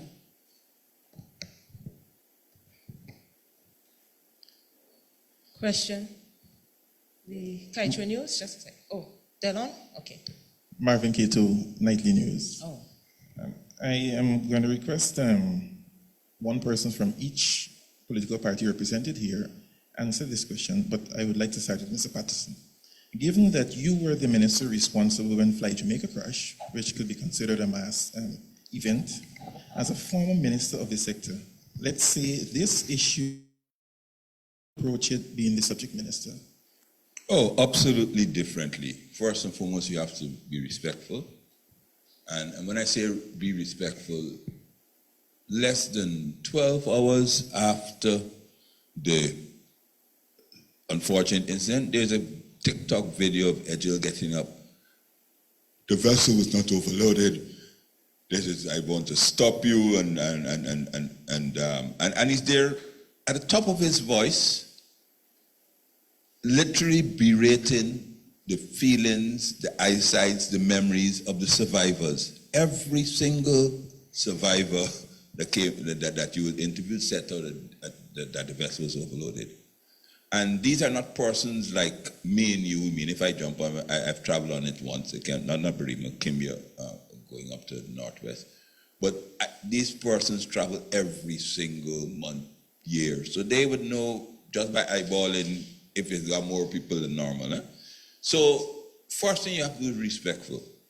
Second thing you have to do is remorseful. I mean, you have to empathize with people. they immediately said it out that any comments negative to or to his stewardship, it's a political statement. Should never do that. And then you have to let the institutions work. We have, as I was highlighting, we have standards with which we signed on to.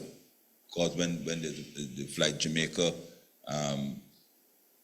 incident, there's an established protocol. Accident investigation unit kicks in, and they step aside from GCAA because they have to proceed independently. We have established protocols. By now, it's supposed to have kicked in.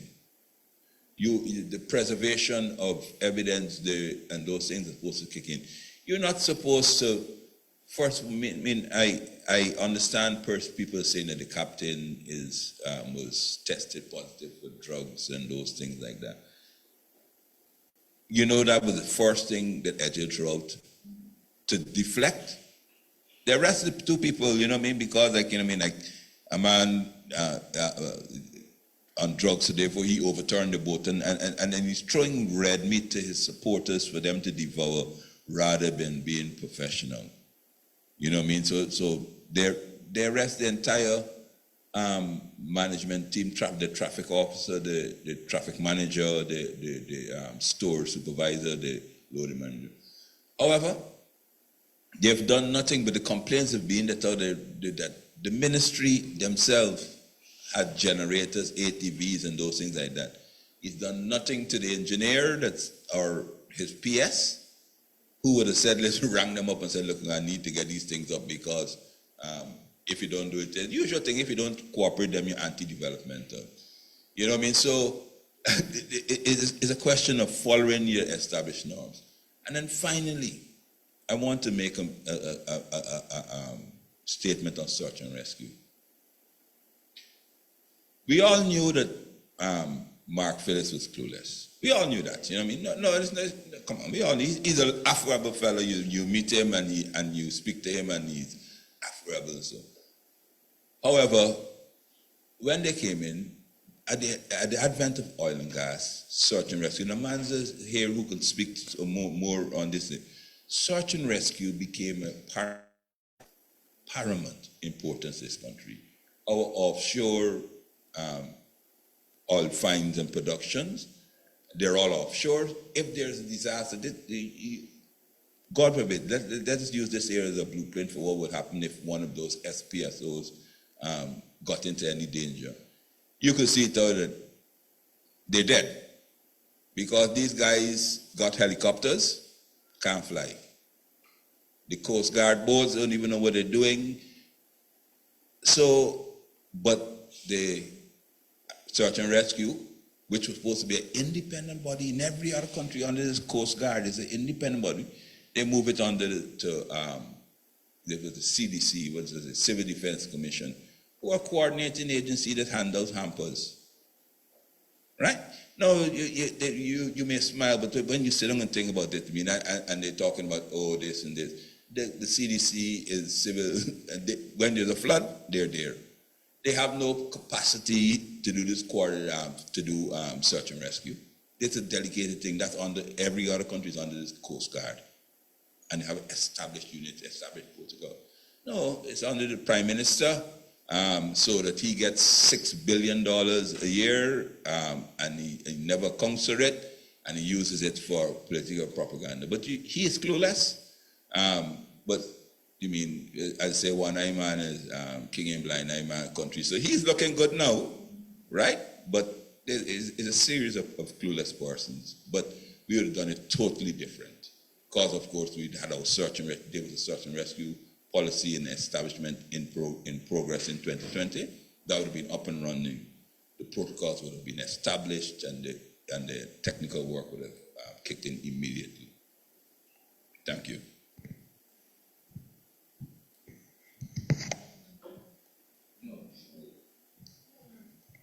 Sorry, what was your question?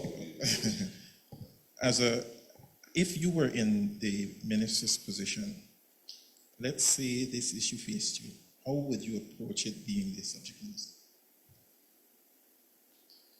I would have offered to the president my resignation. It's really that simple. I think this matter has been handled poorly from the top down, from the president come down. Look at when the president spoke. By the time the president addressed this nation, a couple of things had already happened.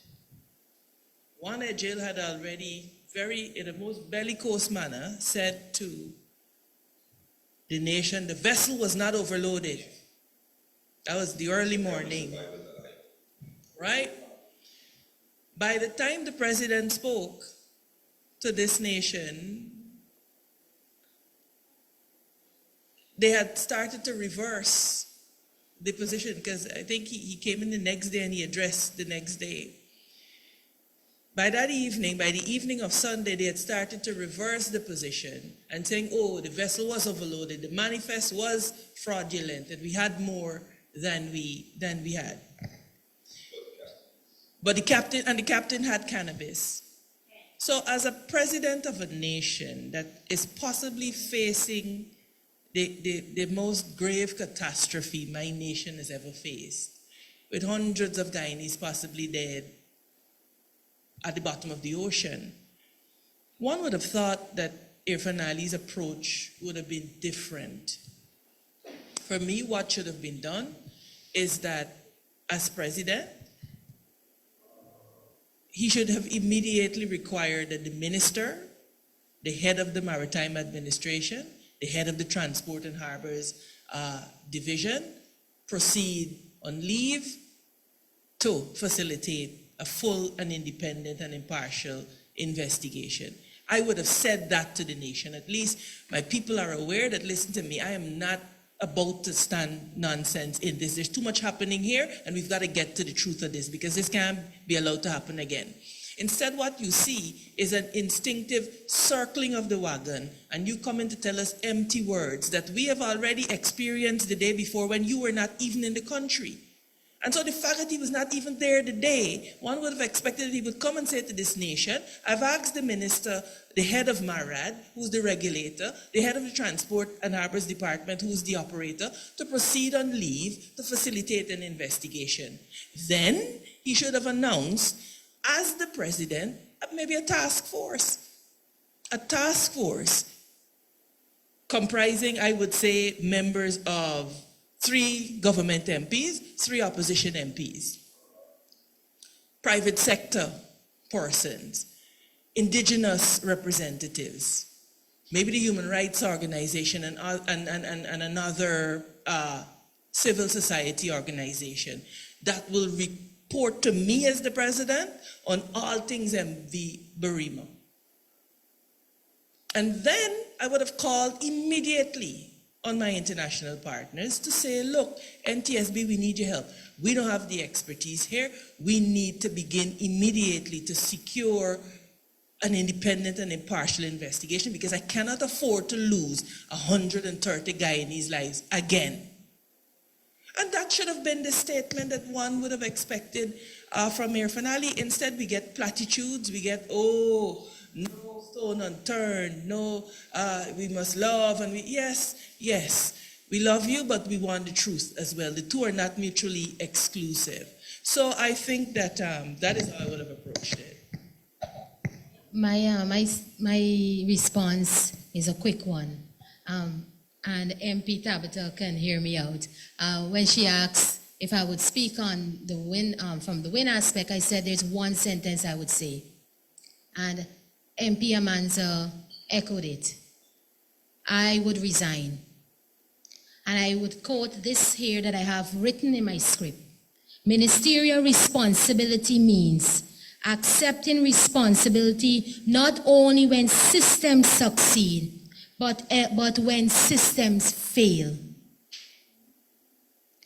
And that is what I would have done if I were in Minister Ejil's position. And also, I would have removed the title Bishop from my name.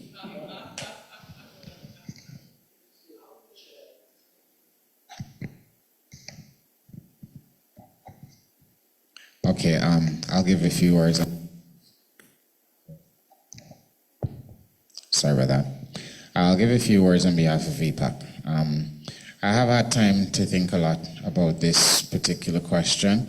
I would echo the sentiments of my esteemed colleagues on the table by saying it is without question that the subject minister in such an instance should resign immediately.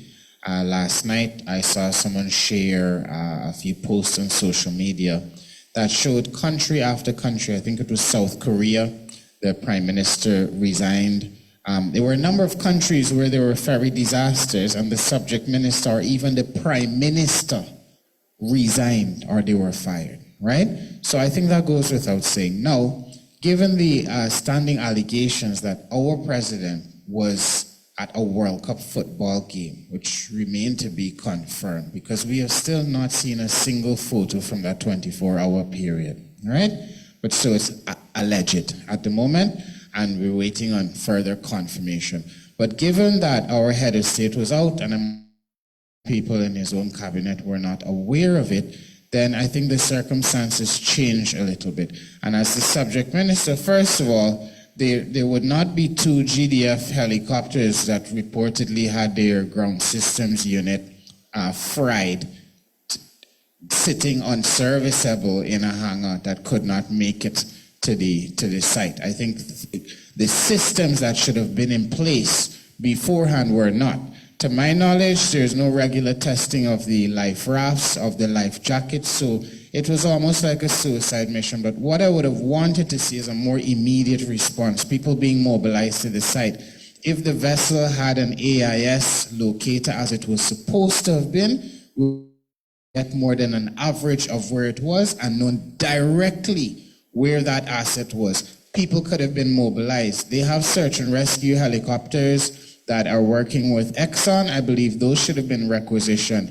ASL recently shut down their rotor services department within the last week. I'm made to understand they had an available helicopter. All they needed was temporary certification so they could have joined the search and rescue effort. Those people should have been mobilized to the scene right away. Rather than trying to limit how bad we look internationally, we should have reached out to our international counterparts. I will echo Ms. Walton in saying this. Call out to Trinidad, Suriname, French Guyana to request any vessels or aircraft they had in the area that could join the search. And bright and early the next day, I would have expected to have divers on the scene. Again, no matter, we have diving schools in the Caribbean. We could have called for help, got the divers there. One of the most heartbreaking things that I've seen in the last few days is that bodies of babies, pregnant women, and so on are now popping up. And I really don't believe it had to be like that. I'm sure some people would have surfaced in that manner, but I maintain the belief that if we were able to get divers mobilized to the scene fast enough, we may have been able to retrieve some of those bodies in a more dignified fashion. I also expected that I called some of the parlors along the coast to try and figure out what our cold storage capacity was. And it was very disheartening to find that I could not find capacity for more than 31 or so dead bodies. And all mortuaries in this country don't have the facility to store partially decomposed persons. In Saudi, I believe it's around 15 people. So the next thing would have been to mobilize cold storage containers to the location so that when people are retrieved from the water, they can be cooled down and stored until their family members are able to identify them. They needed psychosocial services on site. They needed logistical arrangements to make sure they book out all the hotels in that area so people have free room and board. It was reprehensible that they sent some of those people back to their region with $100,000 and a plane ticket with the most mental anguish on their mind. I think there could have been much more humanity and much more humility when the minister came to speak, and often he did it with such arrogance that it's left many of us still very upset. But it was a disaster on top of a disaster, because I think the response to this disaster was just as disastrous as the disaster itself.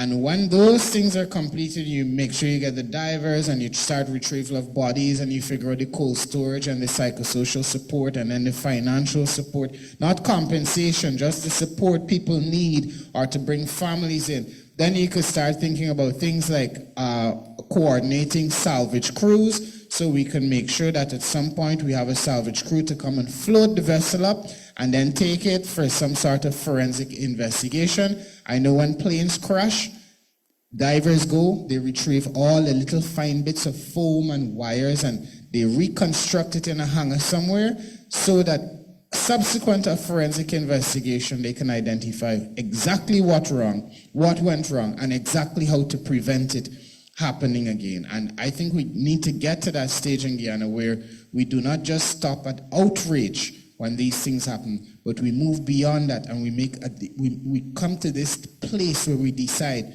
this or this or this and this is never, ever, ever going to happen again in this country, and we see to it. That's all. We'll take one final question from Kaito News.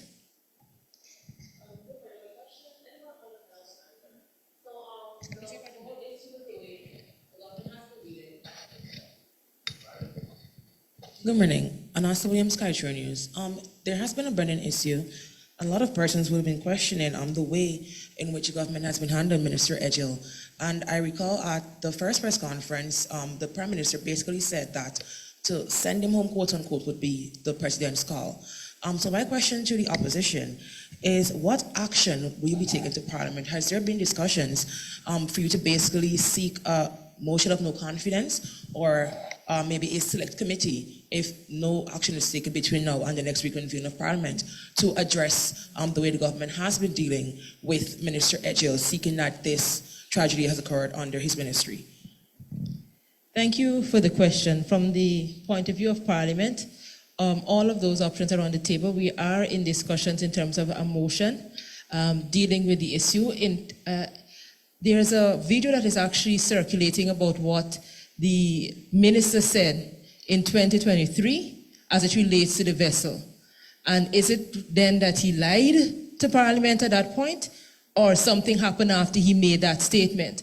And so at this point, we're looking at all of the options as to what would be the best route to take as it relates to Parliament. Should it be a motion of no confidence? Should it be that he goes to the Privileges Committee on that particular matter? But we also understand how Parliament works, but we will make an attempt to put forward something to Parliament that he has to answer to what has happened. We have Parliament on Monday. There's also discussion on whether we should actually put a question without notice on the order paper to deal with this matter, because it is urgent and it is important, and for the Speaker to say it is not would be a tragedy in itself. So that is also on the table. So you will hear from us as to exactly what route we take come Monday in Parliament.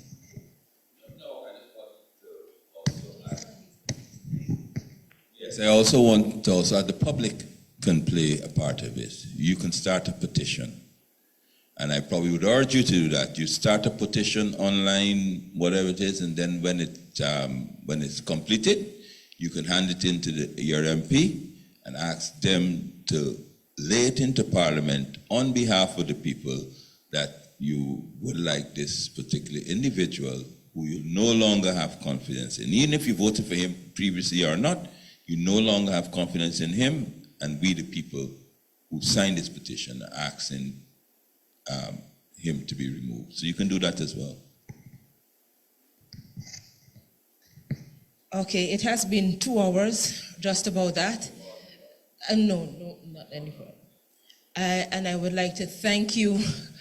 I would like to thank you for coming. I would like to sincerely thank everyone here that is on the panel, from VPAC, from FGM, from AFC, and of course, our WIN MPs for being here today. It shows our commitment to the people. I want to also sincerely thank Odessa Primus, the MP, who just put all of this together with the blessings of the Leader of the Opposition, because we recognize the need that at this moment we should all be able to work together to deal with this national tragedy, and we shouldn't try to do it on our own or by ourselves.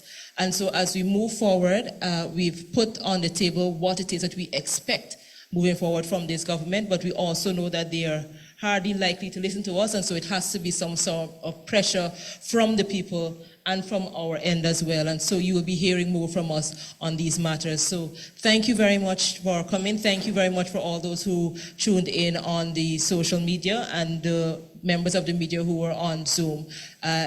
Again, please continue to pray for the families that are going through this very trying moment. I cannot even perceive to think what it is that they're going through, because I am far removed from it and I can't sleep at night. So I don't know how they're dealing with this tragedy. So sincere condolences again, and please keep all of the families in your prayers. Thank you very much.